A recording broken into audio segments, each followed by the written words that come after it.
Emily, is Grandpa behaving himself? Oh, yes. Well, sort of. He injured his leg. Old people can be such a nuisance sometimes. I wish they'd think about those of us who have to take care of them. Patricia, that's not a nice thing to say. It's fine. He's already declining quite a bit. I can't handle the fuss of old people, but you're used to it, so you'll be fine. The other day, my husband's grandfather, Michael, fell in the garden and injured his leg. It's not a serious injury, but he's already 82 years old. Because of his age, we've had him rest in bed just to be safe so it doesn't get worse. My mother-in-law won't even go near him, let alone take care of him. I'm Emily, 30 years old. I got married 3 years ago and live with my husband Daniel's family. My husband was my boss at the company where I worked, a company founded by his grandfather. When I joined 8 years ago, my father-in-law was already the president and my grandfather-in-law was the chairman. But back then, the grandfather was still handling all the important tasks and responsibilities of the company. 2 years ago, when Grandpa turned 80, he remained chairman but handed over most of the public duties to my father-in-law. Michael, you've worked hard all this time. Now leave the company matters to Christopher and take it easy, my mother-in-law said with a smile. But her words sounded sarcastic to me. Grandfather-in-law is a bit stubborn, but a fair and kind person with a good reputation. In contrast, my father-in-law seemed somewhat immature, never expressing his opinions clearly and utterly unreliable compared to Grandpa. And he always does whatever my mother-in-law says. My grandmother-in-law has already passed away, and I never met her. My husband and I started dating when we worked together on the same product planning team, 3 years after I joined the company. My husband, who was energetically leading the team, seemed reliable to me, though a bit self-righteous. Maybe I felt that way because I lost my father early and grew up with just my mother.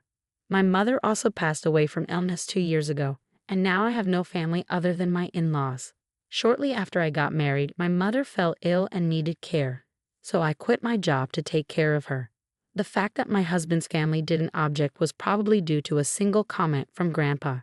It's only natural to take care of the mother who raised you alone. Don't worry and take good care of her. Thanks to that, I was able to be by my mother's side every day for a year, without financial worries, until she passed away. My mother-in-law seemed a bit dissatisfied, but I was truly grateful. However, since Grandpa handed over the company to my father-in-law, everyone's attitudes towards him have gradually changed. They no longer listen to his opinions as much, and I can't shake the feeling that they're treating him carelessly.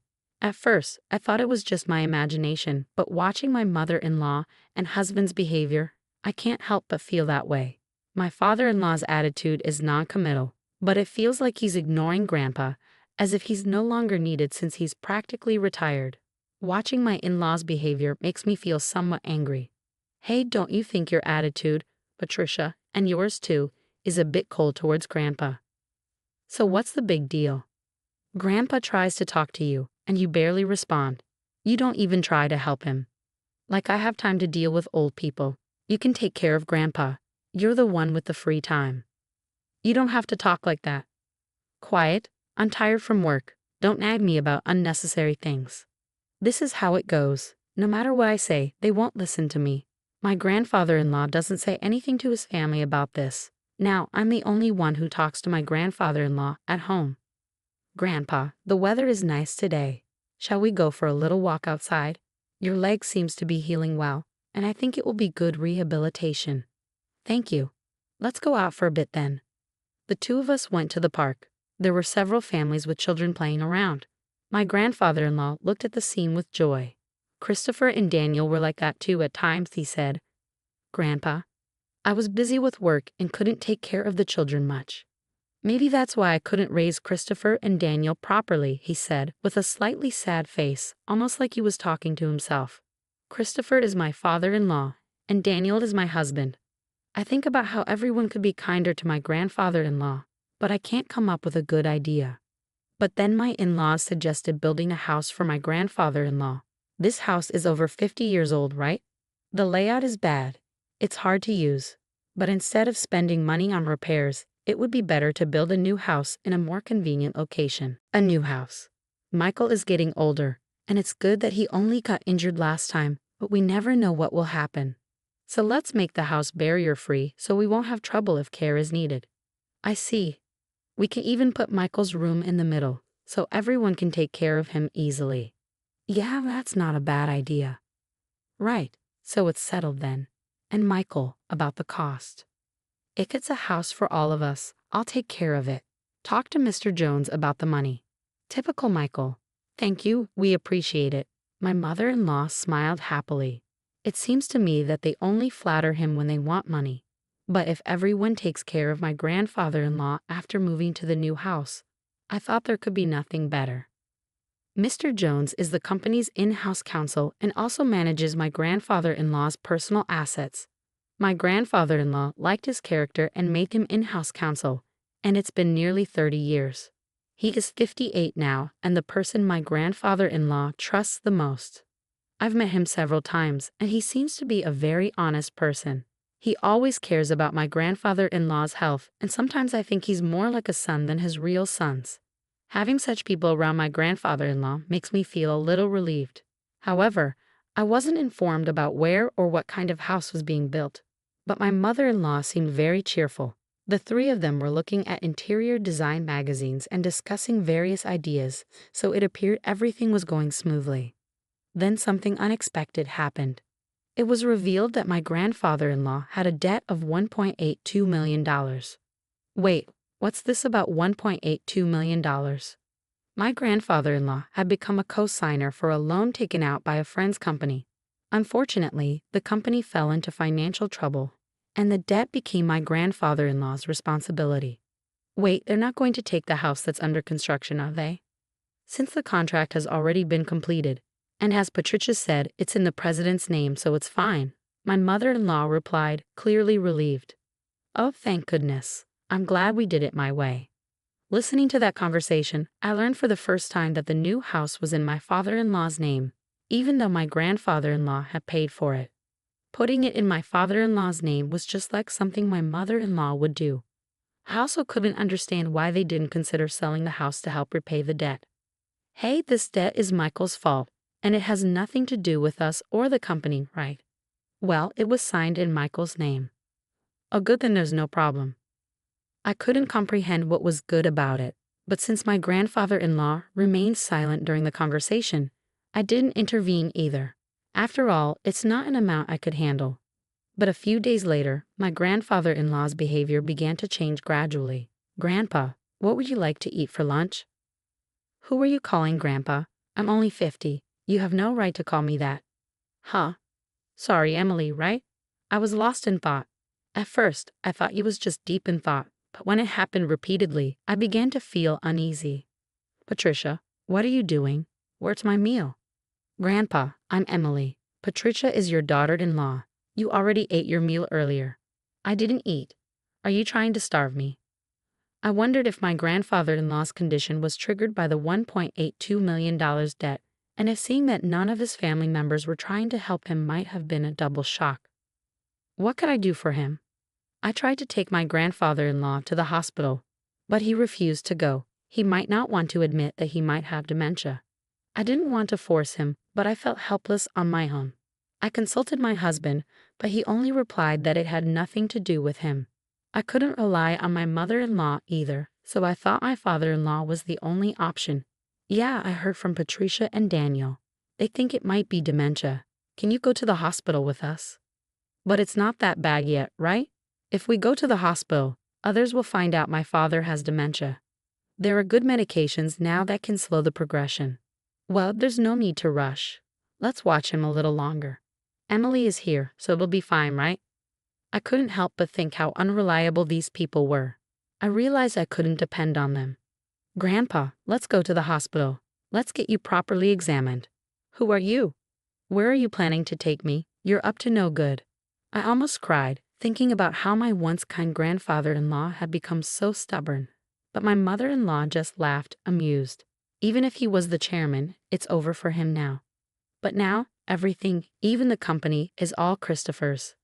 Patricia, Grandpa isn't completely unaware. He's listening to everything. He'll forget everything soon. He'll start wandering and dribbling. Just thinking about it gives me chills. He's nothing but a nuisance now. How can you say that? Grandpa has worked hard for the family all his life. My mother-in-law's words made me angry and sad, but my grandfather-in-law just smiled. See, this old man doesn't understand anything. Patricia. I was furious at my mother-in-law's laughing words. But soon the new house would be ready. Maybe things would change once we moved there. Since it was a house that Grandpa built, the family might show some gratitude and be kind to him.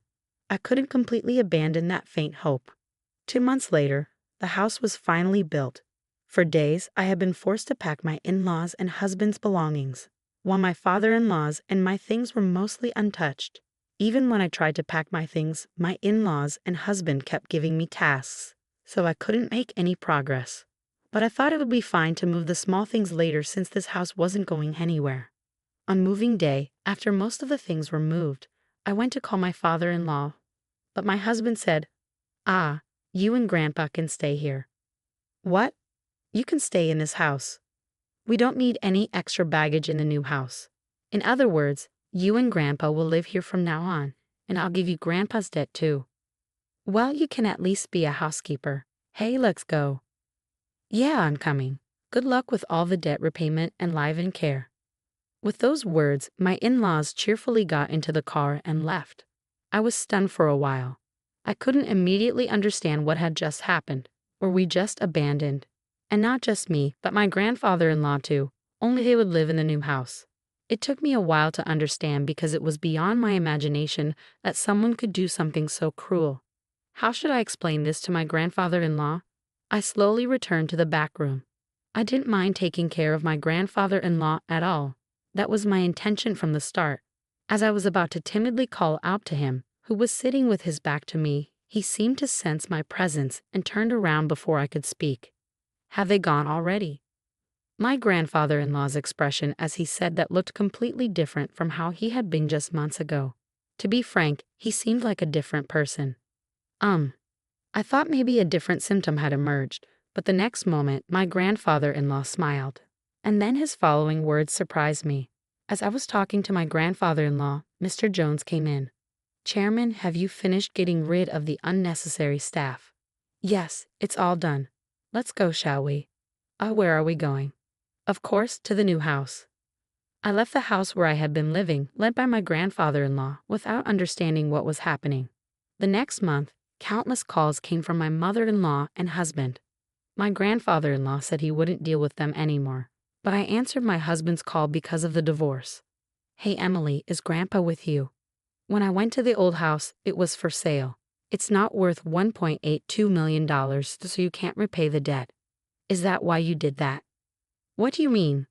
"Put Grandpa on. Dad said he can't get in touch at all. That forgetful old man has done something outrageous." I knew what he was talking about, but I wanted to hear what my husband would say. Grandpa sold the company's stocks to the executive director.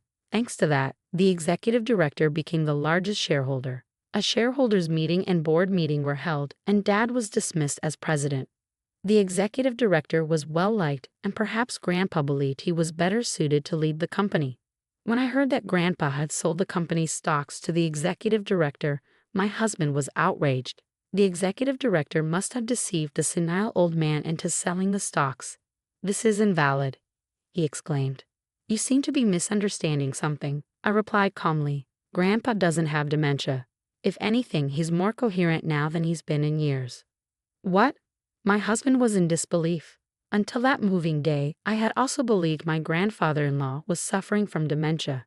But it turned out that Grandpa had been suspicious ever since my mother-in-law mentioned building a new house to live with him. So he devised a plan. He pretended to have dementia to observe how my in-laws and husband would react. As expected, they revealed their true colors one by one.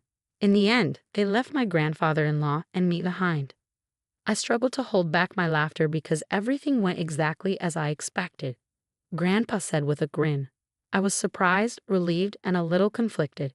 "To deceive the enemy, you must first deceive your allies," Grandpa said with a laugh. He had been receiving regular updates on the company's operations from the executive director and Mr. Jones. With Grandpa stepping back, my father-in-law and husband had taken control. Acting self-righteously and ignoring the employees' opinions, hosting lavish parties at the company's expense. Grandpa had handed over the company to my father-in-law, but grew increasingly concerned about its future. In the end, he decided he couldn't trust his son with the company and transferred it to the executive director instead. What about the $1.82 million debt? I asked, concerned. That's gone now, Grandpa replied. I did co-sign a loan for a friend's son, but I also own personal assets that far exceed that amount. After stepping back from the company's operations, I invested in real estate and made a considerable profit. But if I had told them that, it would have been clear my mother-in-law and husband would target it. That's why I only talked about the debt. The friend in question was the son of a benefactor who had helped my father-in-law when he was young.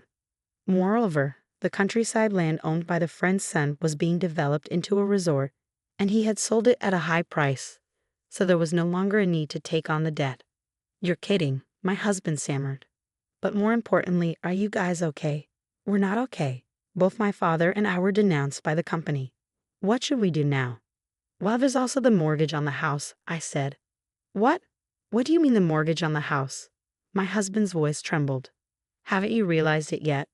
The house money should have been all paid by Grandpa. Maybe you don't remember what Grandpa said at that time. When my mother-in-law talked to him about the money, he set a condition. If it's a house where everyone, including me, will live, he would pay. Otherwise, he wouldn't. Even though the house was in my father-in-law's name, Grandpa had intended to pay if everyone was living together. But because they assumed Grandpa would pay and didn't check the documents properly, my husband signed without verifying everything. It just showed he really didn't have the qualities of a president. You're kidding. My husband's voice trailed off. Afterward, my parents-in-law lost the house they had built because they couldn't pay the mortgage. Now they live in an old apartment over 50 years old, struggling to pay off the unpaid loan. My mother-in-law and husband have been contacting me alternately, suggesting we all live together, but that's impossible now. My grandfather-in-law has retired from his chairman position, and now he has bought an old house in the countryside where we live together. Emily, you can go and live wherever you like freely. You don't have to worry about living expenses, my grandfather-in-law told me. But I chose to stay with him. If I'm not in the way, please let me be with you. When I said that, my grandfather-in-law's eyes welled up with tears. Thanks to Mr. Jones, the divorce was finalized and legal procedures were taken to exclude my former father-in-law and former husband from inheritance. I became my grandfather-in-law's adopted daughter. If anything happens to my grandfather-in-law, who is now my father, I intend to take care of him until the end. Now, the two of us enjoy working in the fields together. Dad, look at this radish. It's huge. In the warm sunlight, we share these peaceful moments. I wish for these days to continue, even just one day longer.